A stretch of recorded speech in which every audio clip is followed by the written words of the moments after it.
నమస్కారం, welcome to NSTV news. నేను షర్మిల. బులెటిన్ల ముందుగా హెడ్లైన్స్ చూద్దాం.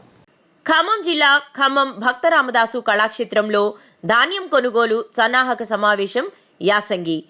ఈ సమావేశానికి ముఖ్య అతిథిగా ఖమ్మం జిల్లా కలెక్టర్ ముజమ్మిల్ ఖాన్ మరియు వ్యవసాయ శాఖ అధికారులు, వివిధ శాఖల అధికారులు ఈ సమావేశంలో పాల్గొనడం జరిగింది.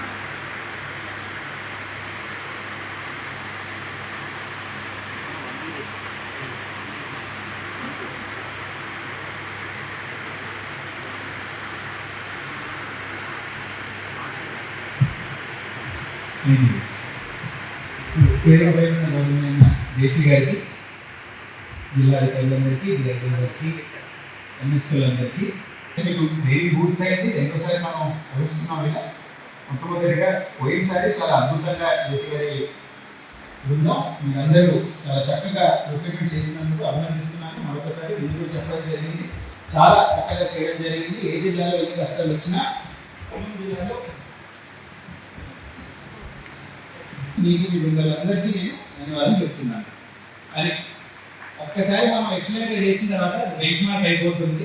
మొదటిసారి చాలా బాగా చేశారు కాబట్టి రెండోసారి అసలే కష్టం రాకపోతుంది. అనుభవం కూడా మనకు వచ్చింది. పోయినసారి సన్నరకం వేరేగా తీసుకోవడం, బోనసెస్ సెపరేట్గా తీసుకోవడం, వాటర్ పై నిఘా పెట్టడం, మన ఏఈఓలు సర్టిఫై చేయడం, ఇవన్నీ ఫస్ట్ టైం చేస్తున్నాం కాబట్టి కొంచెం మనకి 5-10 రోజులు అలవాటు పడేదానికి సమయం తీసుకుంది.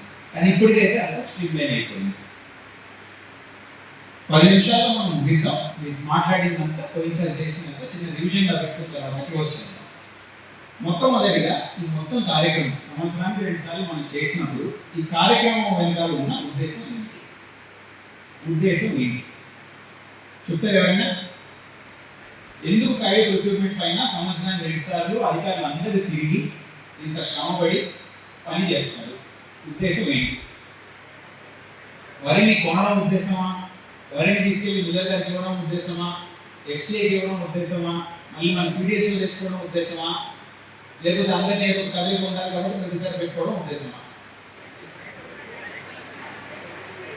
6 నెలలు పడిన శ్రమని గమనిస్తూ సజావుగా మనం ప్రొక్యూర్మెంట్ చేసుకుంటూ వాళ్ళ కష్టాలను తగ్గించడం మన ఉద్దేశం. ఇంకెన్ని పనులు చేసినా, ఏ శాఖ నుంచి వచ్చినా మన ఉద్దేశం రైతు కష్టాలను తగ్గిస్తూ రైతు జీవితంలో ఆనందాన్ని తీసుకొని రావడం. దాని తర్వాతే మనం మిగతామని మాట్లాడడం. ఇది మనసులో